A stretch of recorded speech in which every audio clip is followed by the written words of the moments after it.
that couldn't hear.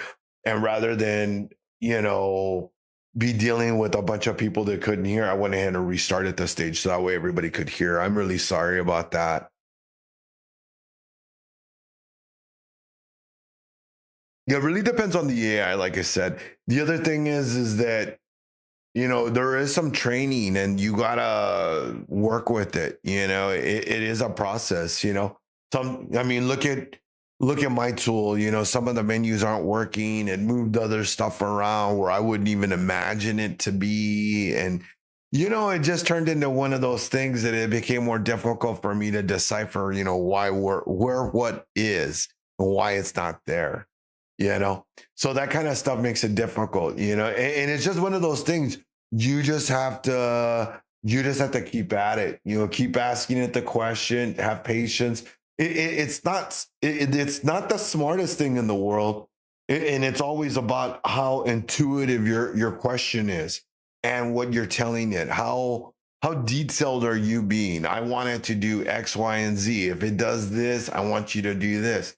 You know, it's just like earlier, you know, when I was building that side tool, you know, I had it there with the amount of contracts you could take and the risk to reward.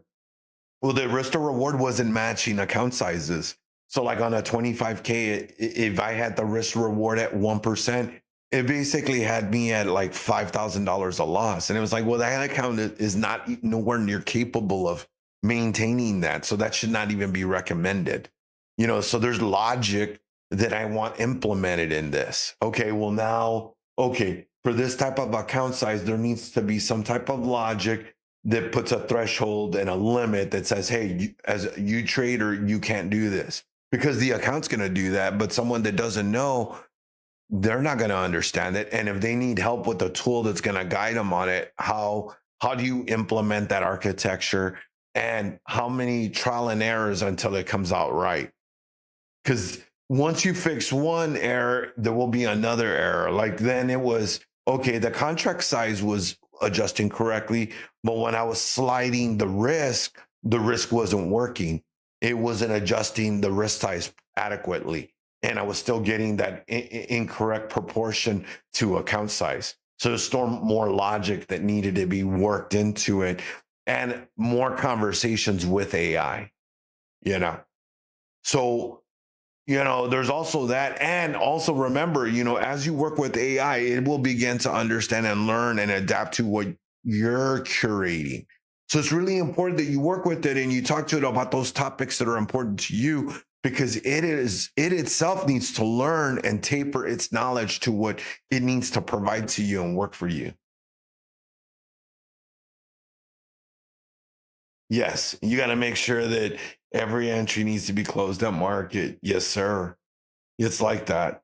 You know, it's just a process, you know, trial and error. It's not perfect. You know, sometimes it ain't nice, you know, and sometimes it takes hours.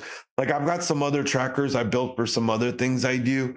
And it took me like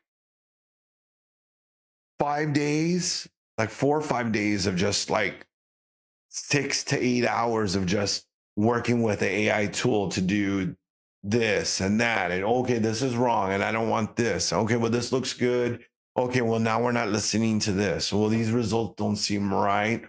No, okay, these numbers, you know, different websites, Ganter or save data in different ways or categorize it differently. Maybe use a decimal in a different place or maybe how the math is solved is in a different manner. So you have you have numbers that come up in tables that you know your interpreter doesn't know anything other than, oh, look, here's some numbers with a decimal. Let me process and crunch this number and give you some kind of result based off of it.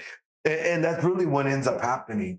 So you know there is a big old process of process of elimination, you know, that you got to you know go through. Oh, this broke this, now we need to fix this. Oh, now I don't like the way this looks because the data is not presented to me in this manner, you know, or I want to be able to disable certain fields, like, you know, like when I'm making strike log, you know, I want to be able to disable the trade journal. Maybe I only want to focus on on the risk to reward, stuff like that. So, something like that, when you're coding, that's how those pieces really start to come together, especially if you guys are building indicators and stuff. That's exactly what you're going to want to do. Maybe